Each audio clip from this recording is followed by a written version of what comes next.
The war going on right now in Israel between Hamas and the Israeli Defense Force is terrible, and it's a horrible situation. I don't think anybody has any question about that. It's one of the worst wars that we've seen in a long time. Certainly in the Middle East, it probably does go all the way back to the 1973 Yom Kippur War in its barbarity and its scope. In some ways, although it's a slightly smaller scale than the one in Russia and Ukraine, it's in some ways much more barbaric because the civilian populations are both like targeted by the other side, and they're suffering on all sides. It's just terrible. It is in America's vital national interest, to prevent this war from spreading beyond the borders of Gaza, and certainly to keep it contained within Israel. The last thing that we need is to get into a new war, whether by intention, by design, or by error and mistake and miscalculation. And that should be self-evident. It should be an obvious statement that it's in America's interest to keep the war from expanding, or so you would think. But unfortunately, one former American official and one current member of Congress don't seem to be very clear on this, or more to the point, they seem to be oblivious as to the consequences for suggested action. We're going to go back just a few days, and first we're going to look at former Secretary of State Mike Pompeo on Fox News, who said this. So the way you square this is to continue to put pressure on the primary actor, the world's largest state sponsor of terror, Iran. It's now the case that the Iranians have killed 9 Americans. It requires a response against Iran. You can't just keep taking out militias and knuckleheads in Iraq. You have to go at the heart of the beast, and that is the Iranian leadership.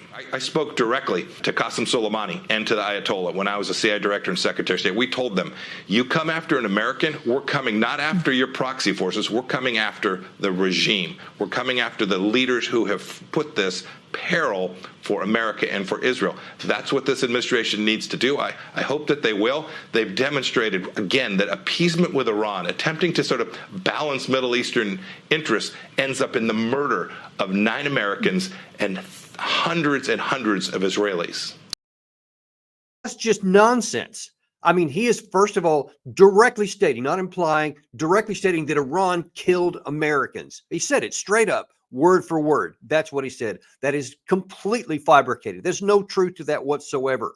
This was an issue of Hamas in Israel, and there were Americans present, and so some of them have died because there's people from all around the world in Israel. That's a terrible tragedy. But to say that Iran killed Americans, and now then to solve that problem, we have to go after the beast into the heart of their lair in Tehran and go after their leadership. That is insane. That is nonsense. Because what you're going to do then is going to expand the war, and you're going to drag the United States, get us plunged into another Middle Eastern war after we finally got out of Afghanistan, and we still have troops in Syria and in Iraq, and you want to draw us into another one. Is there any doubt in anyone's mind, and maybe there is, perhaps that Pompeo is confused on something, or perhaps he's just ignorant, that he thinks, I think he actually believes that if we go in there and take out the leadership of Iran, i.e. kill them, that somehow that the rest of the regime is just going to, droop their shoulders and say, okay, sorry, I guess we'll stop now. I mean, is he insane? Does he not understand anything about the Middle East?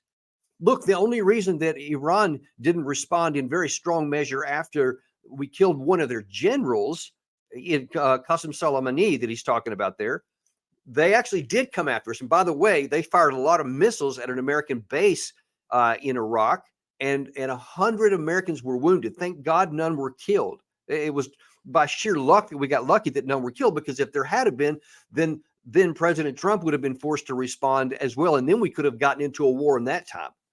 Now, then you go and you actually take out the leadership, or even attempt to. What do you think that Iran's going to do then? You're going to unleash Hezbollah. They're going to unleash all of their proxies in the region. They're going to actually attack probably our troops in both Iraq and Syria, anywhere they can, maybe ships in the Gulf. I mean, they can absolutely set the place on fire. Now, why in the world would you want to advocate that as a solution to something that didn't even happen? You want to take what's a bad situation in Israel and turn it into a conflagration. Now, unfortunately, Pompeo wasn't the only one guilty of this. Also, on the same day, in a different part of the country, U.S. Senator Lindsey Graham added this. I talked to the Israelis today. Clearly, Iran's behind this. I think it's now time for us to consider with our friends in Israel to hit Iran's oil economy. If there's an escalation of this war, I am urging the Biden administration and the Israelis to jointly come up with a plan to destroy Iran's oil infrastructure. Without oil, they have no money. Without money, the terrorism loses its biggest benefactor.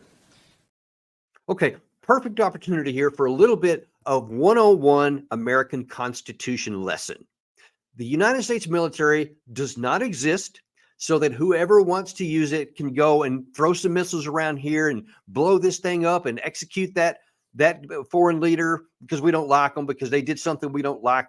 That's not what the U.S. Armed Forces is for. The U.S. Constitution says that only the American Congress has the ability, the authority to wage war. The only time the president can use his War Powers Act is if the United States has been directly attacked by an enemy, or if an attack is imminent on the United States, our allies, or our armed forces. That's it. It's not because in somebody else's war there were some Americans caught in the crossfire. It's not because, well, I think, and you heard Lynn that, there's no doubt in my mind. There should be a lot of doubt because he has no idea. He just knows what someone said. But because he heard that they were, we should now use military force and go in and destroy their civil infrastructure by which they get their revenue. And look, the Constitution doesn't give you the authority to do that. I don't care if Biden said, sure, Lindsey, yeah, that sounds like a great idea. Let's do that. He doesn't have the authority to do that unless Congress declares war, and certainly no one would do so under these circumstances. You can't do that. So that's not even an option. That's not when you have these senior officials given that kind of suggestion. First of all, it's like they don't even know or care, and maybe they do know and just don't care what the actual Constitution that they claim to want to defend actually says. And they don't understand what the purpose of the armed forces is. And a part of that's understandable only because it's been so badly perverted and misused over the last several decades that now we just consider it as a common instrument of policy. If we can get what we want by talking, we'll get it. If we can't, then we'll use military force, because the issue is we get what we want. Not that we want to defend ourselves, but that we want to use force to just compel compliance with others, and we'll just kill them if they don't do what we want. I mean, that's a crude way to put it, but unfortunately, that's the reality what these men are suggesting. You got to call it what it is. That's what they're suggesting. We'll kill people if they don't do what we want to do so that we get the policy outcomes we prefer. That is immoral. It's unethical. It's un-American. It's un-American. We do not exist to go and compel people to do what we want just because we say so. We have a strong armed forces, and I am a strong advocate of a strong national defense. I served 21 years in the service. I fought in 4 combat deployments. I did not hesitate to engage in direct fire against our enemies, and I would not do so again if we were attacked in the future.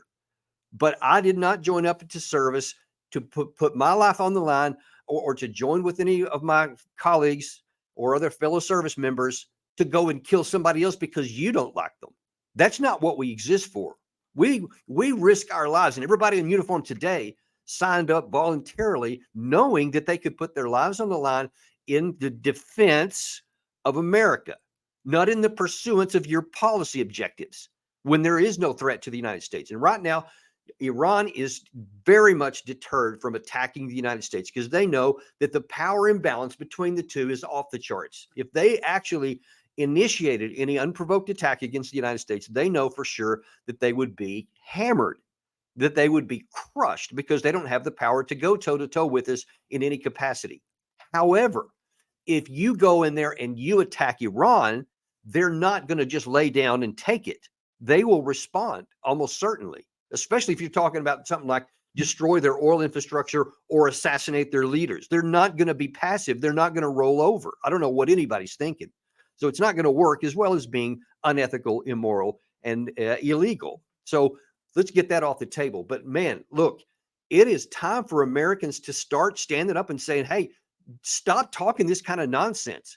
It's like there's this group of people, this echelon of the elite society that wants to drag us into wars everywhere. I mean, their first thought is, yes, let's go kill somebody. Let's go throw some missiles here and there. I mean, I'm tired of that. I'm just going to be honest with you. I'm tired of that kind of mentality. I want to see us get back to doing something that makes sense, something that has a chance to succeed, something that has a chance to actually protect American national security and advance our economic security interests. That's what I want to see. That means let's have some more diplomacy. Let's have some more intelligence, some wisdom, strategic patience on things. Now, that, let me just tell you, that doesn't mean we get what we want right now and that we always get everything that we want. Doing this means that sometimes we don't get it the way we want. We don't get the outcomes we prefer. That's just part of doing business. You can't negotiate anything. I mean, even American business, you don't negotiate any kind of a deal and get everything that you want. Nobody does that. But yet on the international stage, you have people in Washington that want to get 100% their way, 0% the other way. And if they don't get it, they're ready to use other means. I'm saying that that is self-destructive, that it's already cost us so much in these other wars of choice that we never needed to fight recently. Our troops in Syria today are not doing anything for American national security. Our troops are at risk, their lives every day, for no risk to our national security. They should be removed. The troops in Iraq right now are helping Baghdad. They are there to help that country stay stable for their benefit, not for ours. Our troops are there at risk. And now then, if Iran ever does want to do anything to the United States, there's a ready-made target right there within easy range, and they know right where our troops are. That's foolish for us to have that troops there. But let's don't get dragged into another war because of our hubris and arrogance, and we just want to tell everybody what they're going to do. This war in Israel right now is a horrible situation. It's terrible for Israel. It's terrible for the Palestinian civilians that are caught in the crossfire. We need to do everything we can to keep that contained. Don't let it escalate into Lebanon. Don't let it escalate with Iran. Let's get everything tamped down. And I don't even know how that's going to happen in the near term because emotions are so high, because the death toll has been so high. The brutality has been so egregious. So it's going to be hard as it is to keep this contained. Let's don't add to the problems and make it even worse by advocating for policy solutions that had no chance to succeed and a lot of chance to escalate this and get us drawn into a war we should never fight. I'm sorry, a little bit hot on that today because I don't want to see any more Americans get killed. I don't want to see us get into any more wars unnecessarily, especially if they're by our choice and have nothing to do with our national security.